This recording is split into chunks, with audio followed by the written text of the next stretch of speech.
नमस्कार, मैं हूं आपके साथ मयंक मिश्रा। आज 11 तारीख है और देखिए एक ऐसी खबर आई है जो बेहद हैरान करने वाली है और जिसके बाद ये सवाल उठ रहा है कि क्या ईरान की जंग अब लीबिया पहुंच चुकी है और क्या ईरान में जिस तरह के हमले हुए या ईरान जंग के दौरान हमने जिस तरह के हमले देखे हैं, ऑयल रिफाइनरीज पर जिस तरह के ड्रोन अटैक्स देखे हैं, बिल्कुल उसी तरह के ड्रोन अटैक्स अब लीबिया में हुए हैं और ऑयल रिफाइनरीज के ऊपर हुए हैं। इसका बड़ा कनेक्शन है ईरान वॉर का लीबिया के, ऐसा मुझे लगता है ईरान वॉर के का सीधा कनेक्शन है इस लीबिया पर हुए हमलों पर। देखिए पहले खबर क्या है उसको बताएंगे, फिर उसके बाद इस पर चर्चा करते हैं। लीबिया के पश्चिमी शहर जाविया में स्थित देश की सबसे बड़ी तेल रिफाइनरी पर ड्रोन हमले हुए हैं जिससे पेट्रोल टैंक में भीषण आग लग गई है। देखिए पिछले 2 दिनों में तेल सुविधाओं पर 3 बार ड्रोन हमले हो चुके हैं। लीबिया की नेशनल ऑयल कॉरपोरेशन ने चेतावनी दी है कि यदि हमले नहीं रुके तो उन्हें कामकाज पूरी तरह से बंद करना पड़ेगा। जो खबरें हैं, जो छपी हैं खबरें, उनके मुताबिक huge flames and thick black smoke billowing over the facility, the largest operating refinery in Libya with a refining capacity of 1,20,000 barrel per day. जिस जगह ये हमले हुए हैं जाविया में ऑयल रिफाइनरी के ऊपर जो हमला हुआ है जिसे ब्रीगा ऑयल कंपनी मैनेज करती है, इसमें देखिए पिछले 48 घंटे के अंदर 3 ड्रोन अटैक हुए। उसमें से एक ड्रोन जो है इस ऑयल रिफाइनरी के उस टैंक के ऊपर गिरा जाके जहां पर ऑयल स्टोरेज था और उसके बाद वहां पर भयंकर आग लग गई। फायर फाइटर्स जो है लगातार उसे बुझाने में लगे हुए हैं लेकिन अब तक उस पर काबू नहीं पाया गया है और ये बड़ा भयंकर हमला था और बड़ी डेडली स्ट्राइक थी, यानी एकदम सटीक हमला हुआ और उसके बाद ये आग लग गई। अब ये जो जिस जगह ये हमला हुआ it is located about 40 kilometre west of the capital Tripoli. Tripoli जो राजधानी है इससे करीब 40 किलोमीटर वेस्ट पश्चिमी साइड में ये ऑयल रिफाइनरी है। अब देखिए इसके अलावा जो अहम खबर है, ये जो 3 ड्रोन अटैक हुए, एक तो आप इसको ईरान से कैसे जुड़ रहा है ये मामला उसको समझिए। पहले तो ये जिस तरह के हमले हुए वो समझिए। ऑयल रिफाइनरी पर हमला होना अचानक, उसमें आग लग जाने और बिल्कुल सटीक हमला, बात नंबर 1। बात नंबर 2, जो 3 ड्रोन अटैक हुए उसमें से एक हमला डिसलिनेशन प्लांट पर, यानी पानी साफ करने वाला जो प्लांट होता है, जो सप्लाई होती है फैसिलिटी, जो पीने के पानी को मतलब प्यूरिफाई करके पीने का पानी बनाती है, समंदर के पानी को पीने योग्य बनाती है, उस वाटर फैसिलिटी पर भी एक अटैक हुआ है। आप देख रहे हैं जैसे हमले ईरान पर हुए बिल्कुल उसी तरह का हमला है ये, या जिस तरह के हमले मिडिल ईस्ट में कई देशों पर हमने देखे बिल्कुल उसी स्टाइल का हमला है ये कि वाटर फैसिलिटी पर हमला होता है और उसके चंद घंटे बाद ऑयल फैसिलिटी पर हमला हो जाता है। ये कोइंसिडेंस नहीं है, ये संयोग नहीं है साहब, ये बिल्कुल इसका ईरान जंग से कोई ना कोई कनेक्शन है।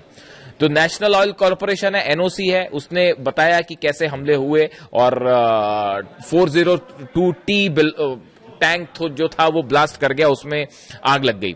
अब ये सब कुछ कब हो रहा है? देखिए ये ऐसे हालात के बीच में हो रहा है जब एक खबर आई कि लीबिया अगले दशक की शुरुआत तक तेल उत्पादन को बढ़ाकर 20 लाख बैरल प्रतिदिन करने के लक्ष्य के करीब पहुंच रहा है।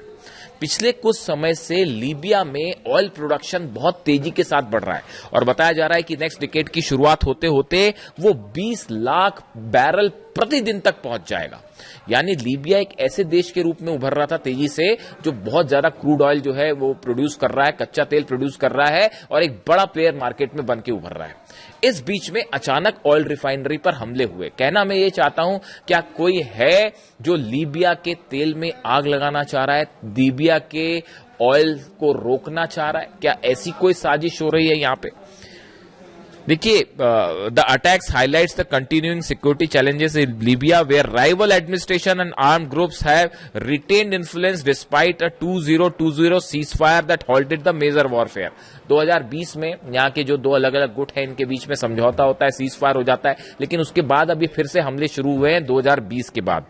The country split in 2014 after a NATO-backed uprising that toppled long-time leader Muammar Gaddafi. देखिए आप in 2011 2011 में जिस तरह से गद्दाफी को सत्ता से हटाया गया और नेटो अलाइंड फोर्सेस थी और उनके समर्थक थे, उन्होंने गद्दाफी को सत्ता से हटा दिया। उसके बाद से 2011 में गद्दाफी को हटाया गया और 2014 से लीबिया जो है वो दो भागों में डिवाइडेड है। एक तरफ राष्ट्रीय एकता सरकार है जिसे गवर्नमेंट ऑफ नेशनल यूनिटी कहते हैं, जिसके प्रधानमंत्री अब्दुल हमीद दबीबे हैं और नेतृत्व वाली ये सरकार है और ये देश के पश्चिमी हिस्से और राजधानी त्रिपोली पर इसका नियंत्रण है। अमेरिका समेत कई देश इसका समर्थन करते हैं।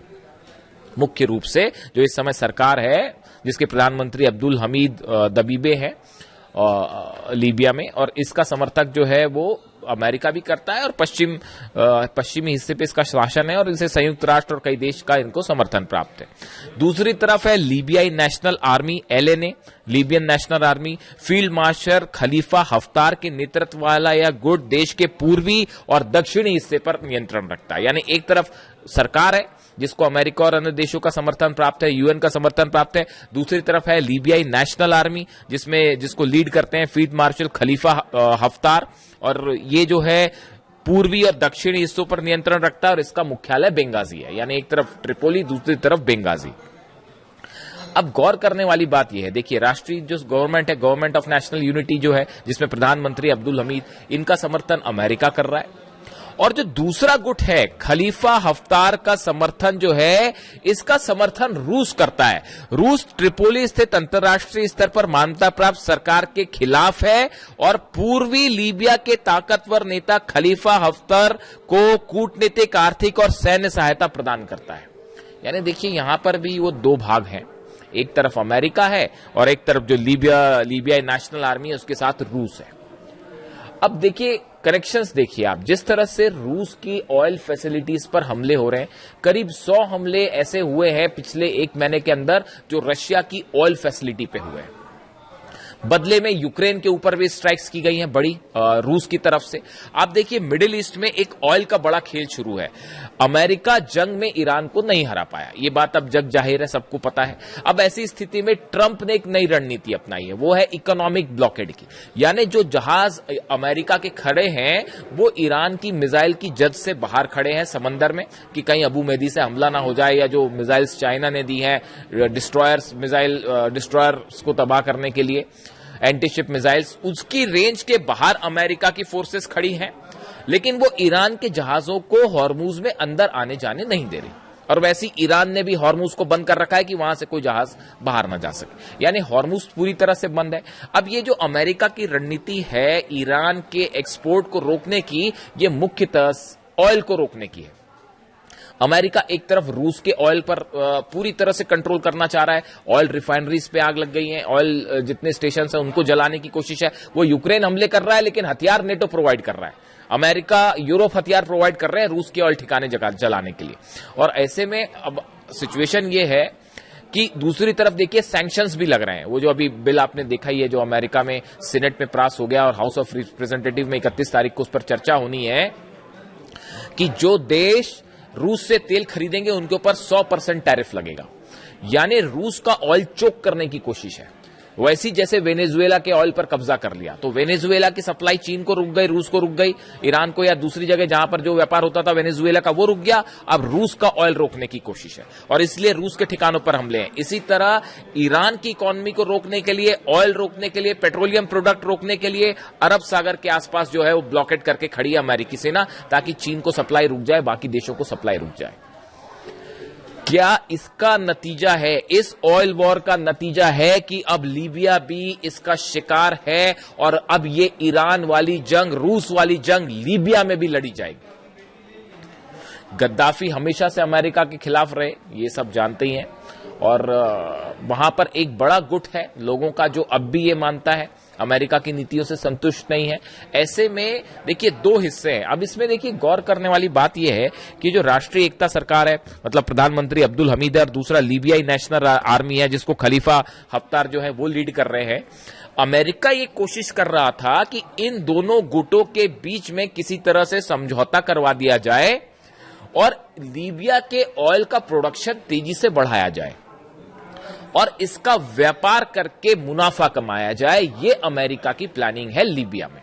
ये जो खबरें हैं कि अगले डिकेड में जो है लीबिया वो 20 लाख बैरल प्रतिदिन ऑयल का प्रोडक्शन करेगा। ये बहुत बड़ा अमाउंट होता है और ये बड़ा एक इकोनॉमिक पावर बन के उभर सकता है लीबिया ऑयल के एक्सपोर्ट के मामले में। इसीलिए अमेरिका अपने जनरल्स को भेजकर, अपने डेलीगेशन को भेजकर इस कोशिश में लगा है कि इनकी लड़ाई किसी तरह से रोक दी जाए। अगर दोनों गुटों की, नेशनल गवर्नमेंट वहां की और लीबिया नेशनल आर्मी, इन दोनों के बीच में किसी तरह का एक प्रकार से सीज फायर समझौता करवा दिया जाए, ताकि लीबिया की में ऑयल का काम में अमेरिकन कंपनीज जुट के जो है यहां पर अच्छा खासा मुनाफा कमा सके। ये कोशिश है, ऐसा तमाम एक्सपर्ट बताते हैं लीबिया को लेकर अमेरिका। लेकिन इसी बीच ये जो स्ट्राइक हो गई है, इसने क्या अमेरिका के मंसूबों में पानी फेर दिया है? क्या अमेरिका जो ऑयल फायदा यहां कमाना चाह रहा था उसको हिट करके अमेरिका को सीधी चुनौती दी गई है? अब ये स्ट्राइक किसकी तरफ से हुई है? क्या ये स्ट्राइक लीबियाई नेशनल आर्मी ने की है, जिसको रूस समर्थन करता है? ये जो ड्रोन, जिस टाइप के ये ड्रोन्स हमले हुए हैं, क्या इसका ईरान के, जिस तरह के ड्रोन ईरान में बनते हैं, क्या किसी देश ने वो ही ड्रोन सप्लाई किए हैं? देखिए, बहुत सारे सवाल हैं जो कि अब एक नया फ्रंट खुलता दिख रहा है लीबिया के तौर पे। और ये सिर्फ सवाल लीबिया का नहीं है, पूरे मिडिल ईस्ट के जितने देश हैं, सिर्फ मिडिल ईस्ट ही नहीं, पूरी दुनिया में एक ऑयल वॉर छिड़ता दिखाई दे रहा है, नेचुरल रिसोर्सेस पर कब्जा करने का, ऑयल रिसोर्सेस पर कब्जा करने का, ताकि मार्केट को कंट्रोल किया जा सके। ये बड़ा ऑयल वॉर है जो रूस और अमेरिका के बीच में जारी है। चीन और अमेरिका के बीच में टैरिफ वॉर जारी है। ईरान और अमेरिका के बीच में इकोनॉमिक वॉर जारी है कि कैसे ब्लॉकेट किया जाए। अरब देश जो हैं उनके साथ उनके ऑयल जितने रिसोर्सेज हैं, जहाज हैं, वो जल रहे हैं लगातार, और ऐसे में अब लीबिया की भी एंट्री हो गई है। इस खबर पे बारीकी से नजर बनी हुई है, जरा चीजें निकल के आए। वो जो ड्रोन स्ट्राइक हुई, वो कहां के ड्रोन थे, किस तरह के ड्रोन थे, कहां से फायर किए, ये सब चीजें सामने आ जाती हैं साहब। और मेरी पूरी कोशिश रहेगी जिम्मेदारी के साथ आपके तक हर सोर्स पहुंचाऊं, ताकि असली हकीकत समझ में आए साहब। वीडियो कैसा लगा कमेंट करके जरूर बताइए और अपने कमेंट्स जरूर दीजिए, मैं कोशिश करूंगा जवाब देने की। Thank you so much.